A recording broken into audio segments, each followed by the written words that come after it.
Hey kindergarten friends, it's Mrs. Peterson back again with another fun read aloud. Today I have another book that I'm reading to you that I picked up during our book fair, so I'm super excited about it. I think it's a really funny book and I think you're going to like it too. This book is called Maca the Alpaca. Look how cute he is. We are going to be reading Maca the Alpaca today. That is the title of our story, and the author is Matt Cosgrove. So he wrote the words for our story. He is the author. Can you say author? Awesome. So today, we are going to be going through the story. I'm going to be asking you some questions, and then at the very end, we're going to talk about who the characters are, what the setting was, and what the plot of the story is. And then I also am going to ask you if this book tells us a story or if it tells us facts. All right, let's go ahead and get started. Maca the Alpaca.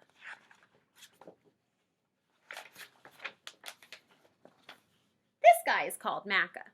He's an alpaca. He loves splashing in puddles and gives the best cuddles.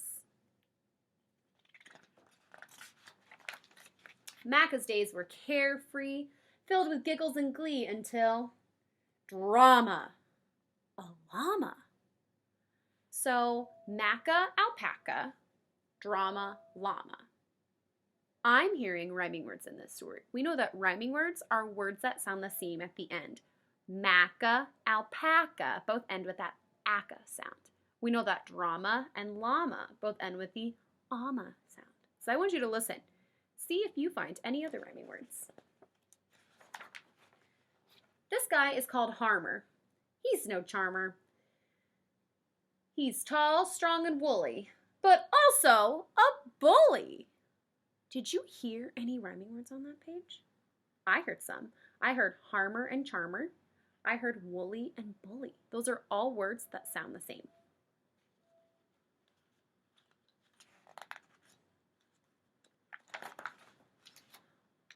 Harmer was mean, quite possibly the worst you have seen. He took Maca's stuff and played very rough. "You punny pimpsqueak, I'm strong and you're weak."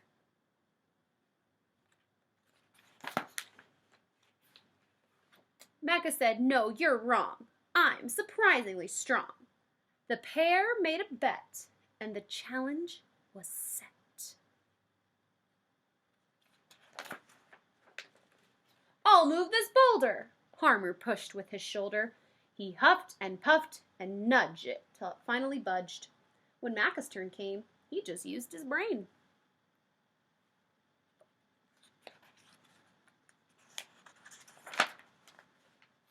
Well, why don't you try to reach up this high?" Easily done using this. Harmer let out a hiss. Wow, Maca the Alpaca's a pretty smart little guy.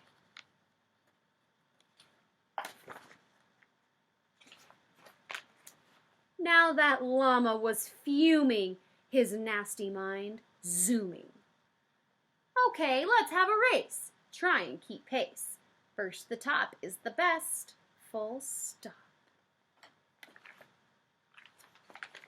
They took off in a flash and began their mad dash up the steep mountainside.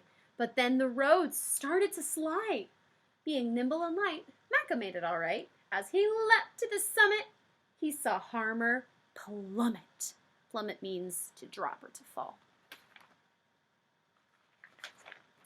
Some might call it karma, as that bully of a llama went crash, bang, and splat.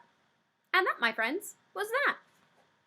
Harmer said, plainly shaken, "Turns out I was mistaken, for you've proven it quite clearly that size doesn't matter really." Maca went up to the thug and gave him a great big hug.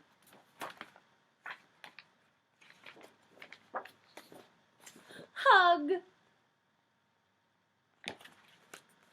Wow, I loved that book. What'd you think of it?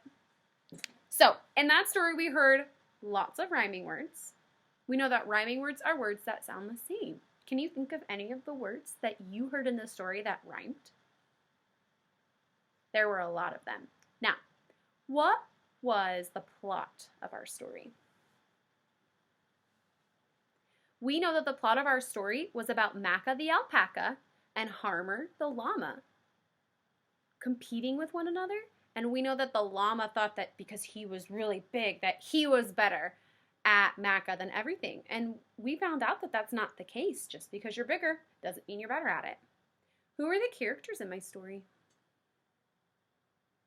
We know that Maca the Alpaca and Harmer the llama were. What could we say the setting was? I would say that they were probably outside somewhere, so we could call the setting outside. Kindergarten friends, I hope that you enjoyed this book as much as I did, but I have one last challenge for you before you go. This is a STEM challenge.